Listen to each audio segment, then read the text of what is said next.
I have been watching YouTube ads for over 10 years at this point. Sure, I've had a problem with certain ads, especially the animated mobile game ones, but despite their grotesque nature, I tolerated these rage-inducing clips because at the very least, these were not super common. These ads would only be displayed once in a blue moon, and skippable after 5 seconds. But now it seems like other rage-inducing ads are slowly becoming more mainstream and overstaying their welcome. For example, I cannot count the amount of times I have heard this guy say brain rot words before I watch a wholesome fun video. And the Red Gooner gang just brought the Rizzler to edge me. Keep slinging those arrows. He's trying to enter from the backside. Come on, come on. Yes, we made it today. But by far the absolute worst one is from Pokemon Pocket, where a woman belches an ear-piercing squeal, all because she obtains a rare item from a children's card game. Yo! First pack, we got Lucario!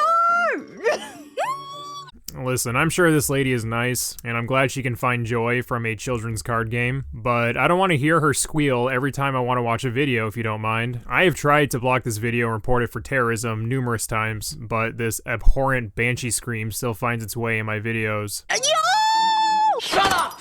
Shut up! Listening to these two ads has made me rethink my watch experience. I should probably get YouTube Premium at this point, but as I was about to purchase YouTube Premium, a busty gender-bent Vegeta in tight sweatpants popped up on my screen, so I changed my mind. Apparently this character is from a game called Enigma of Sepia, where you'll recognize a lot of other familiar faces if you've never gone outside. It's basically just popular anime characters fighting each other, but now they're all women. Some of you are probably asking yourselves, how the fuck is this game even legal? This has to be infringing on some sort of copyright law. The only path this company can go with is parody, because there isn't a single original character in this game. Each one is masked with a gender bend and a name change. My wife is gone on a business trip for a couple of days, so I say we spend our time by reviewing each character design and determine if the character deserves to be called an original or if it resembles another character too much. If I only had to glance at the picture for just 1 second and to already be able to determine this design is a shameless copy, then it's an automatic clone. This character is named Nova, and obviously they didn't really try with this one. Same color palette, wearing a straw hat, but the only real difference is Nova wears jean shorts, so it's yummy gooner bait, I guess. Dreaming of becoming a navigator. Accidentally gains an elastic body after eating a wild fruit. Now she has sailed to new worlds with other navigators, pursuing freedom and treasure. So the only real difference between Luffy's backstory and Nova's is that there's a little bit of a mixture with Nami's ambitions of becoming a navigator. However, the eats a weird fruit and gains elastic powers is definitely too much. With the color scheming, it's obviously Goku, but if that were to change, I could see this passing. Like, yeah, at a glance, it's female Goku, but the build is quite different, and the hair is kinda unique compared to Goku's, compared to the original design. Also, Dragon Ball's premise is very basic. You could apply this backstory to anyone, really. I'd personally give this one a pass. Oh, hey, look, this one has a video with it. What the hell?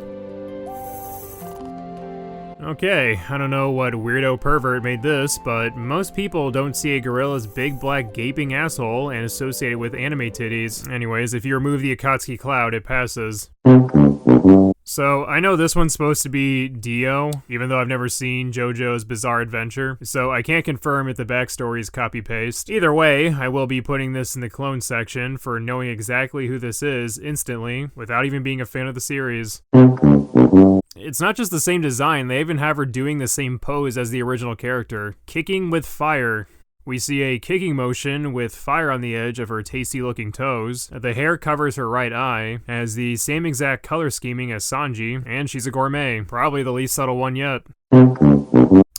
There she is. The one who's advertised on YouTube like crazy and made me change my shorts mid-recording. I mean, definitely a clone, even down to the name, but she is the face of Enigma in a way. I don't really see other character models advertised on YouTube as much as this female Vegeta, and I would take busty Vegeta to Pound Town. She even comes with a custom work outfit if you're not into the Saiyan Saga warrior look. I couldn't find this one's backstory. I'm sure it's like, my planet blew up, I'm a rival to Little Sai, and very prideful. The only information I'm able to garner from her is that she's always training like the original Vegeta. So personally, I put this in the clone category.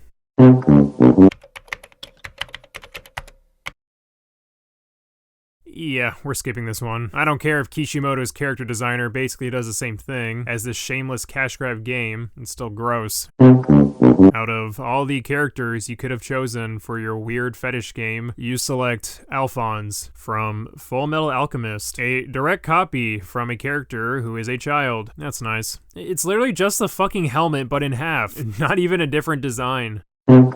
So, originally, I didn't recognize this one during my initial glance. I went through the hero card, analyzed the abilities, and found nothing. That is until I saw the metal arm. The metal arm then linked me to the blonde hair and black and red color scheming. This one's more subtle, I respect it. The metal arm isn't a FMAB trademark, so it's definitely acceptable. And while the design is over-sexualized, I think it passes due to the fact that it really has only one recognizable feature, and the entire character introduction doesn't mention the word alchemy once. Good job, Enigma. You got one right.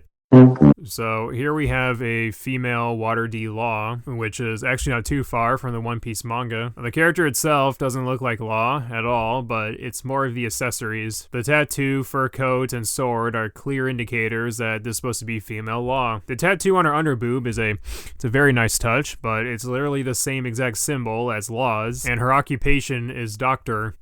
You barely tried with this one. Well, that's my list. I'm glad you guys watched me